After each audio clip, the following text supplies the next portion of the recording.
Hey everyone, I'm Matt. If you don't know me, I'm the videographer for the Goat agency.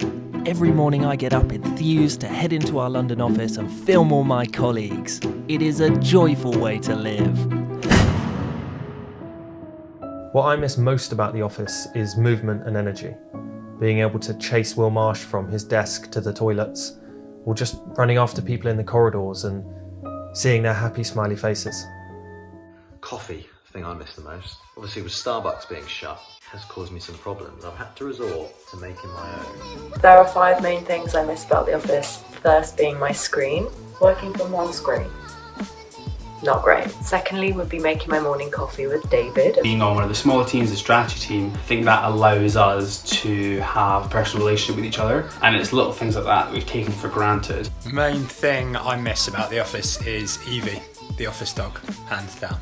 My dog also very much misses everyone in the office right now. She cannot wait to be back. I really miss the ability to take the piss out of Sam Fowler whenever I can. So Marshy, what do you think of that idea? Do you think that was a good one? I think it's a well structured email. But Third would be the walk to the toilet. So I don't know about your toilet, but it's like bloody Piccadilly Circus when you live with 4 people. One thing I miss about the office is definitely the view. Me and Sam definitely had the best view in the office. Fourth would probably be the commute and just beeping my little pass into the door. I think it's being in self-isolation that you actually realise what each person does and means to the team.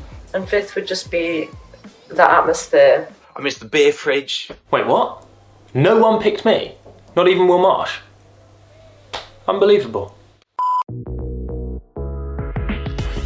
We spent the back end of last week pulling together our COVID-19 deck. We kind of did it towards the end of the week. It gave us time to actually gather the data and pull together some really meaningful stats. There's so much to talk about in the influencer marketing space right now, and in the marketing space in general really, because so much is changing all the time, and we fully expect this deck and the way that we work and the way that we pitch to have to change quite a lot over the next couple of weeks. I think where we've seen the change is the designs. You know, they kind of need to speak for themselves more. Where we previously could have left stuff open for interpretation, now we don't have the account manager going in there and creating that rapport with the client. We're going to try and build trust through the design. Kantar released their study on Thursday, I think, saying that only 8% of people think that brands shouldn't be advertising at the moment, which is amazing and obviously really reassuring for brands who just aren't sure what they should be doing. Now we're a couple of weeks in, people are starting to loosen up a bit to the kind of opportunity and what's out there. I thought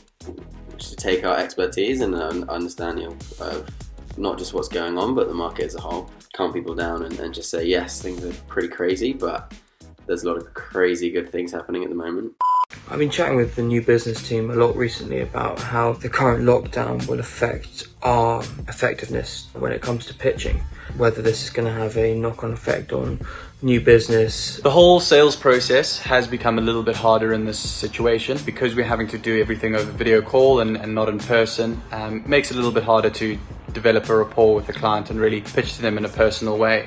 3, 4, 5 weeks ago, I would have said there's not a chance in hell we'd be starting a partnership with a new client for a year without getting them into the office and without getting them to meet the team. But we've just done it. We signed a contract. It's all happened in the last month or so. We're having to really rely on the deck and making sure that that translates our ideas in the best possible way. Agencies, like brands, have character, and a lot of the time people will pick an agency on just general feel, that human connection, that ability to get on with someone, to kind of see in their eyes that you understand what they want, they understand what we're about. I think the format of Google Hangouts and the fact that everyone knows you're not leaving, it used to be, oh sorry guys, I've got to go, my next meeting's coming in 5 minutes. Now it's just, I get off one and go straight on to another. It's been quite a challenge, but there are positives as well. It also gives the ability for as many people to be involved as possible. We had a presentation last week where there was like 9 people on the call, all listening, all taking notes, so can't always do that when you're in the office. It's quite exciting. It's kind of something to look forward to, and I feel like when we put all this effort into building these decks and coming up with these strategies and ideas, when it comes to pitching them, and even if it's through a Hangout or a Zoom, they're maybe even more into it, even if it brightens up their day. Like, it's something to look forward to, and like we still really enjoy pitching it.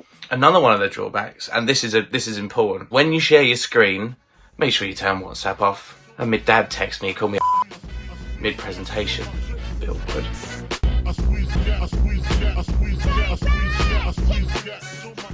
What do I miss most about the office? The fork shortage. That's a good one. You missed that? It's just good. It's a good battle, isn't it? Who's going to get a fork first? We have to wash one up.